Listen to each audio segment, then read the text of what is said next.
Playhouse with Kat and JJ. What makes Kat so anxious that she starts hyperventilating while watching TV? It is...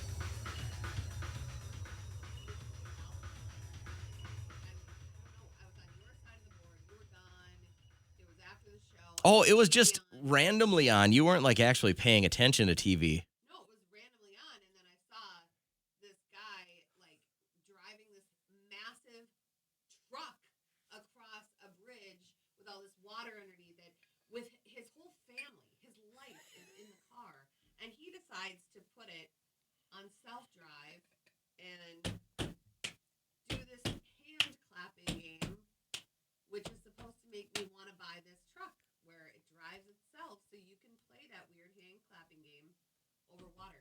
I was like, wow, I am feeling very anxious watching that. It was not a good feeling. I didn't enjoy it.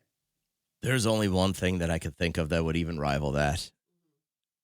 This is going to sound so stupid, but this is how high strung I am and what level I roll on. I see it in your body language. Getting to the point now where the young men I coach in baseball are becoming very good baseball players, and they're pretty self-sufficient. But every great once in a while, my son is usually our catcher. He'll be the last hitter, or he'll be stuck on base. And so we need someone to warm up the pitcher. And I don't mind going out there, and I don't mind catching our pitchers. But if I don't throw the ball right back to the mound, I get heckled so bad by my players. Yeah. I mean, now it's the parents that do it too. That if it's Well, not a is it- perfect throwback, Did listen, you get back to what you've ever said I'm to an- a catcher? Like, get it back to probably, 'em. but they're fully geared and they're young, good athletes. I'm a broken down old man right now. Me dropping to my knees and just having to throw that ball back accurately 60 feet is a chore. I get so anxious. I don't mind catching it. I don't mind taking one off the belly. I don't mind something hitting the dirt and hitting me in the face. But it's that moment of I grab it, I drop to my knees, and I go to throw it. And if it's offline even a little bit, my heart jumps into my throat and I can't breathe. It sounds stupid. Or a foul ball that rolls by our dugout, and I have to pick it up and throw it back to. If it's not online, those boys roll me so bad because I've tried to set this level of here's what we expect from you. And I'm telling you, I know it's small and it's trivial and it has nothing to do with anything. I just, even thinking about it right now, my God, I can't believe I'm getting short on breath about this. Antoinette, is there anything in your life that rivals this? Yes, I can relate to you and Kat. I really hate driving over bridges with water, and I get really bad. But for me, it is highway driving. What about it gives you anxiety? The speed, the idiots, what is it? Actually, I have not figured that part out, and Oh. it's really embarrassing. I think I'm a pretty good driver. However, it's the conversation and knowing that I have to drive to the cities for something.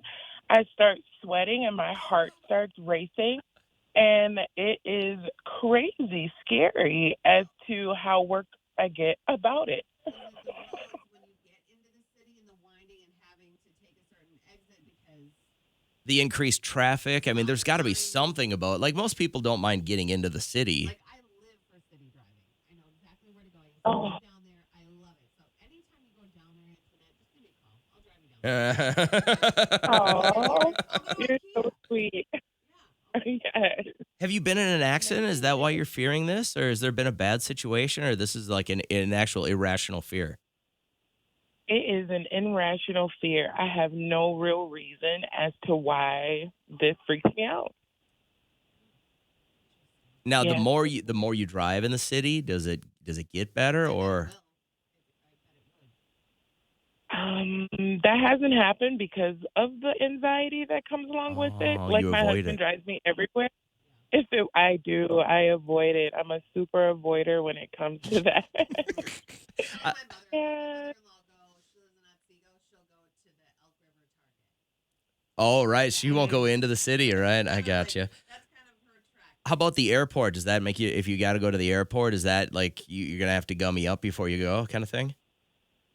Absolutely. I would absolutely use groom transportation or someone that could drive me versus me doing it myself. All right. Well, hang in there. Your strengths and weaknesses not a lot of people do. So. Yeah. Yeah. All right. Answer that. You're the best. Have a great morning.